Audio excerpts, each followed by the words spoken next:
Time for sports, and the theme was Quack to the Future, complete with a DeLorean and a flux capacitor. The Mallards have returned to the Quad Cities.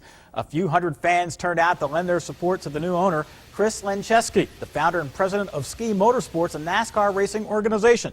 Now, he hopes to use his skills from Victory Lane to turn around hockey in the Quad Cities. Well, now that spring football practice is over at Iowa, the coaching staff has to evaluate Bettendorf's Colin Sandelman.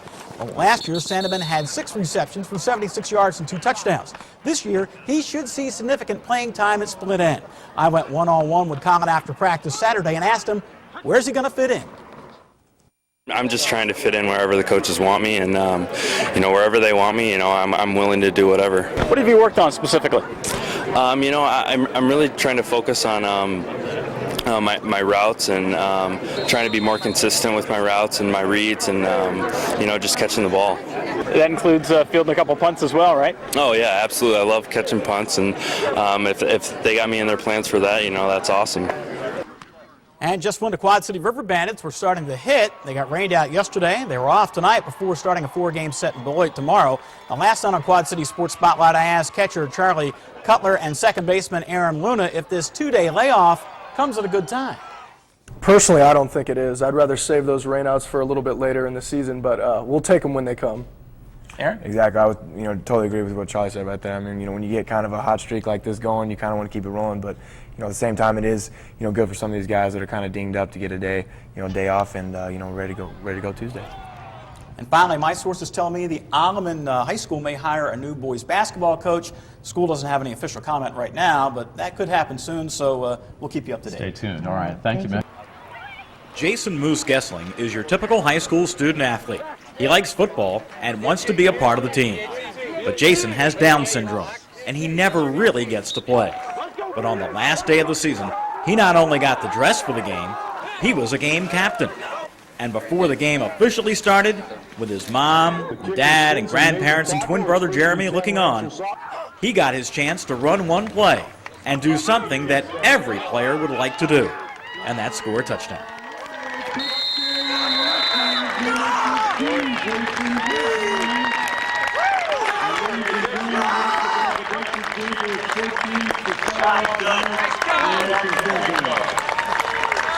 How'd you feel when you go to get over that goal line? What'd that feel like?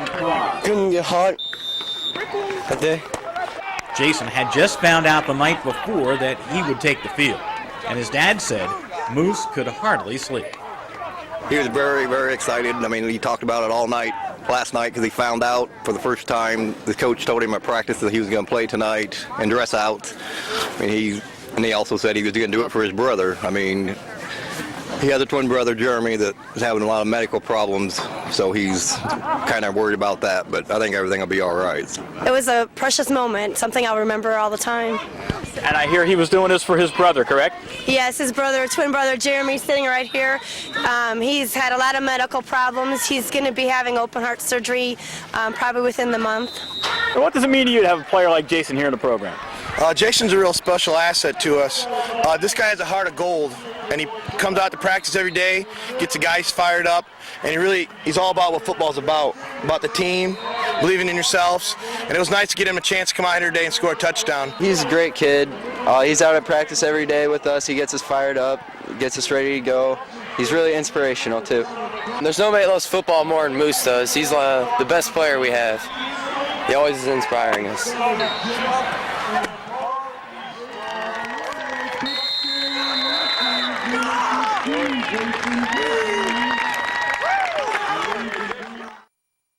Also today at Logan Elementary School in Moline, students had a chance to meet a sprint car driver, but she wasn't much older than they were. 15-year-old Holly Despain from Keithsburg, Illinois, in her second full year of racing, quickly moving up through various divisions. Her goal someday to race on the NASCAR circuit. But how does this student at Westmore Secondary School in Joy balance her career and her time in the classroom? Well, I actually keep up on my schoolwork. I've been on the honor roll, so I stay up with it. It's actually not that hard if you do your homework. That's all you got to do is do your homework and you'll be fine. So the message to the kids today is what? To stay in school and to pursue their career in whatever they feel the need to. What's the most difficult part about what you do? Probably when I get in a wreck, keep my temper. That's probably the worst. News 8's Mick Moninghoff tonight. He joins us live at the Lodge in Bettendorf. Well, Vanessa, I'll tell you what, that movie premiere opened tonight. A great crowd was on hand at Cinema 53 for the baseball movie Sugar that was shot in the Quad Cities. And not only did it have a great crowd, but it had all the trimmings of a big-time movie premiere. The directors and cast of the film were in town to share their success with those who live and work in the Quad Cities where the movie was made. The star of the film, Algenis Perez Soto, was very accessible to fans as he signed autographs, as were co-directors Anna Bowden and Ryan Fleck. We had 800 people come out for free to be extras in the stadium a couple of days, and it was so amazing to have that. My dad is from Peoria. I used to come here a lot. Well, not here, but my great grandmother had a farm in Iowa here, so I'd been here maybe when I was 3 years old. But I used to come back to Peoria a lot when I was a kid. And if you want to add to the hometown feel right now, Diane Pumphrey joins me, and your house was used in the movie. What was it like having that production company come in and take over for a while? Well, it was quite an experience. We really had fun. It was a learning experience for us, and we're really excited to have that opportunity. And they used your son's bedroom for one of the big scenes? Yes, they did. They brought in some of their own props and made it into the stars' room, and it was really interesting to see tonight on the screen.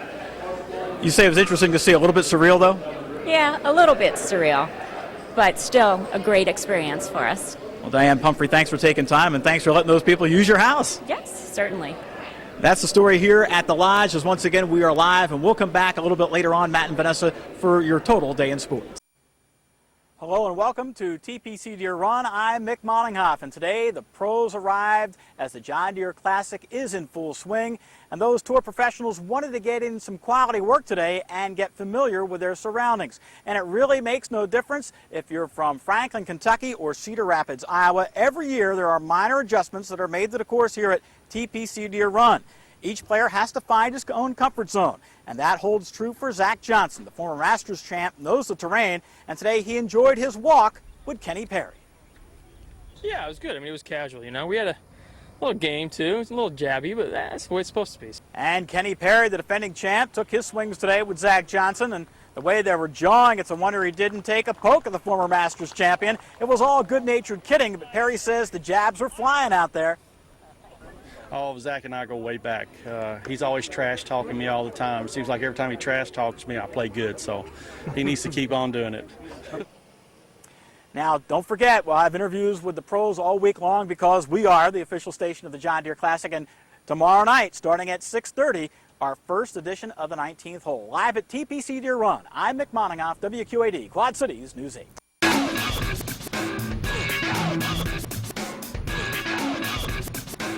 Welcome to Hoop Central. I'm Mick Moninghoff alongside Matt Randazzo, and what a big night for high school basketball. That's exactly right, Mick. 1A and 2A regional titles up for grabs for the boys in Illinois. A couple of conference finales in the Western Big Six, but we start tonight with postseason play in Iowa. Absolutely right. Bettendorf hosting Clinton tonight, a sub-state semifinal. Not only did the River Kings have to battle one of the top teams in the state, they had to battle the Dog Pound. The guy that's supposed to in charge of everything is Craig over here. He sends everyone a text message and tells everyone what to do and everything. And as everyone, anything goes, it goes through him first. Craig, what special stuff you have planned for tonight? Well, if you ever watch the NBA, for every home game, LeBron James does his powder in the air. And when George Dexter gets announced, he's going to give us a signal. And then the student body behind me, we're all going to throw some baby powder in the air, just like LeBron James. And right from the outset, the Bulldogs and Seth Van Diest were looking like LeBron James and the Cavaliers. This spin move on the baseline goes, and it brings the Dog Pound to its feet.